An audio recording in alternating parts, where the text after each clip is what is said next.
Waalaikumsalam warahmatullahi wabarakatuh.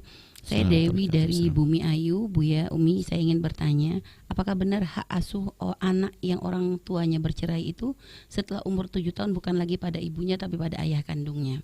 Saya bercerai, Buya, dan menikah lagi dengan membawa 1 orang anak. Awalnya semua baik-baik saja, tapi setelah beberapa tahun anak dari suami yang pertama itu mulai berumur 8 tahun sering membangkang, sehingga suami saya, bapak tirinya itu, Buya, sering marah, bahkan mengatakan memilih anak atau perceraian. Saya harus bagaimana, Buya? Saya ingin bersama anak tapi juga nggak ingin bercerai. Saya juga sudah mempunyai anak dengan suami yang kedua, dan apa saja kewajiban orang tua tiri kepada anaknya, Buya? Baik, yang pertama, indahnya Islam bahwa hak asuh anak yang bercerai orang tuanya di usia 0 sampai 7 tahun adalah haknya seorang ibu, dengan catatan ibunya agamanya benar, agamanya adalah Islam, ya kan? Kemudian ibunya juga belum menikah dengan orang lain. Kalau menikah orang lain, ini pertimbangan nanti bisa dikembalikan sang anak kepada bibinya atau sebagainya, karena dia akan sibuk dengan suaminya. Dan juga akhlak ibunya ini baik, jadi bukan serta-merta harus diambil oleh seorang ibu. Akan tapi jika ibu normal, ya kan, hidup normal, maka hak asuh anak ada di bawah ibu. Dan di saat ibunya tidak memenuhi syarat, tidak serta-merta juga diberikan kepada sang ayah. Maka indahnya aturan di dalam Islam itu.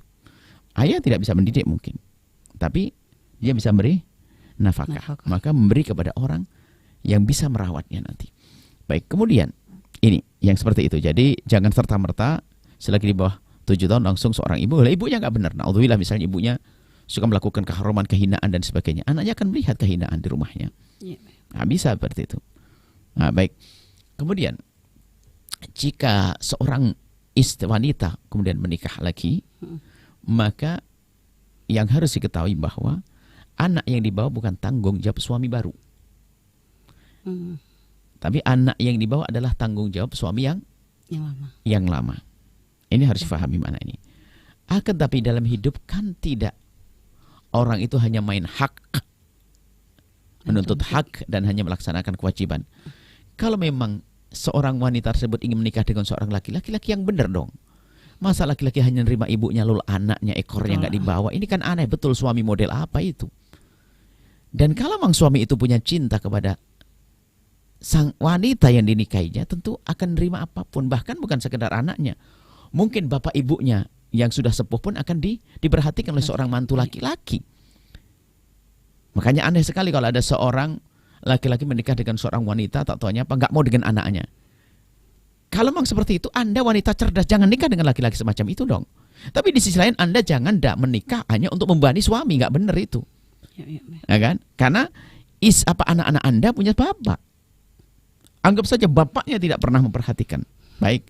Kalaupun bapaknya tidak pernah memperhatikan, bukan berarti Anda harus membebankan kepada suami baru. Tapi sebagai seorang suami yang baru ini, ya tentunya semampunya dong ya. Dan Anda pun bisa memilih kok menikah. Kalau Anda merasa tidak mampu, ya memilih yang sekiranya Anda bakal mampu. Kan begitu. Kalau ternyata Anda harus sudah menikah dengan wanita tersebut, sudah punya anak, ya diselesaikan bersama. Anak istrimu, biarpun bukan anakmu, tapi kan anak istrimu, dan istrimu adalah orang yang kau cintai. Hidup ini kan bukan hanya untuk hak kewajiban. Ada keindahan di balik itu, pengabdian yang di luar tuntutan kewajiban. Ada itu semuanya. Baik, seperti itu. Kemudian suami sering kesal dan sebagainya, akhirnya sampai naudzubillah pilih anak atau pilih cerai. Naudzubillah. Kalau memang seperti itu, dia tidak punya hati dong.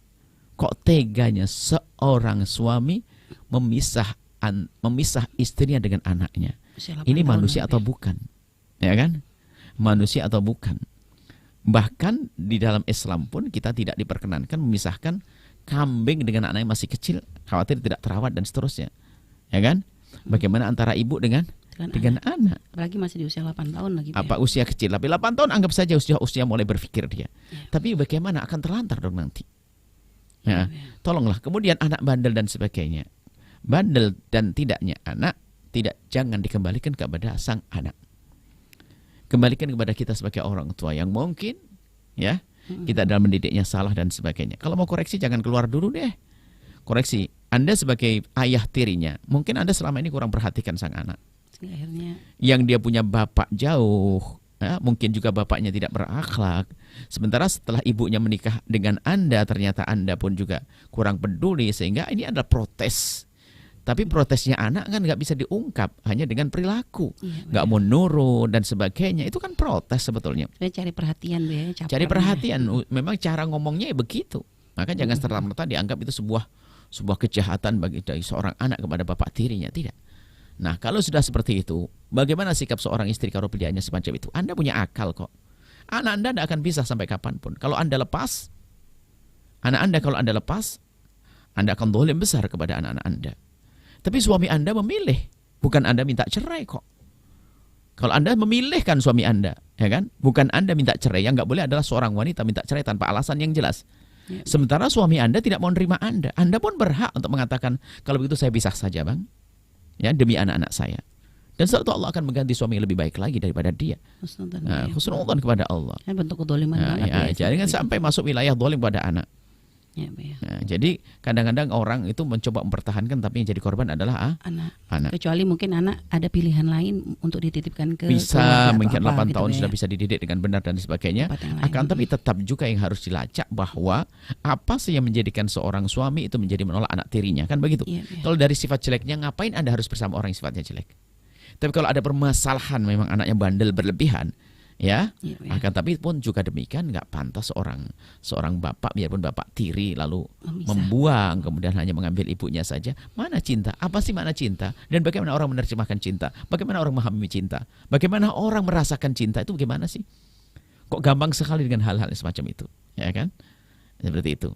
Jadi kemudian naudzubillah yang perlu dijauhi adalah wanita kalau menjanda harus pikirkan bahwasanya jangan sampai di saat menjanda tatonya melakukan kehinaan zina dan sebagainya. Naudzubillah.